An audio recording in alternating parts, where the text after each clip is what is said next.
And Carol Watson has dodged the raindrops to join us today to show you some sunflowers. Nice to see you. Thanks, Laura. Well, we can be hopeful. Yes, and plant ahead, right? Yeah, actually, it's a great time to plant. Right, because the soil is nice and... Right, don't be afraid to put some perennials in. Okay.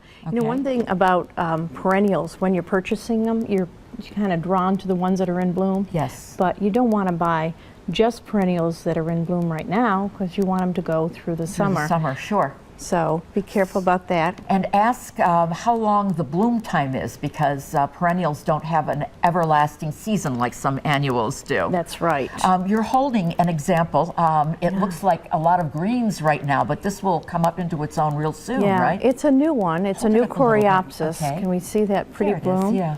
And even when Multicolored. perennials aren't blooming, they do have very interesting foliage. Okay, and we have another coreopsis right here, this bright yellow one, another variety, but you get an idea of how full it can look when the flowers are actually out. Okay, we have a real tall one here. That's a foxglove. Okay. Actually, that's quite nice because it can go sun or part sun. Okay.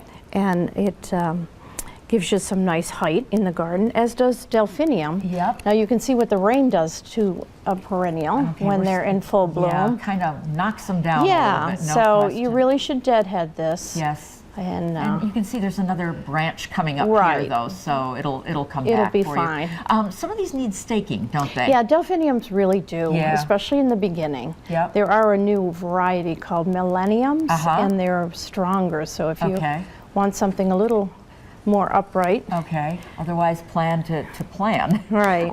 This is it a gerbera? Well, it's a leucanthemum, which we would traditionally call a daisy, but it's a perennial one. Okay. It's nice. It's great with some blues. It And blooms a long time. Blues, you have some in the front there. Yes. What do we have, gotta Laura? hide Oh, it. Yeah. There we have go. a stocasia, which is a type of aster.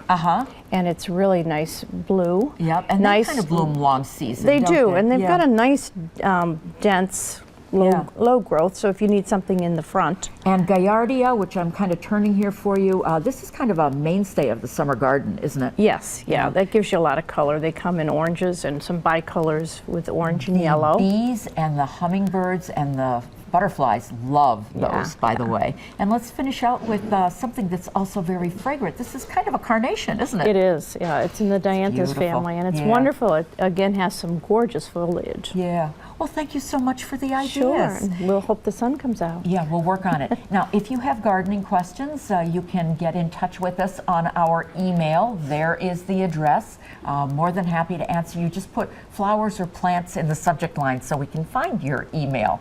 And Carol is also available at her greenhouse in Lafayette. There's her phone number and her website. We'll see you again next week. Absolutely. And we'll be right back.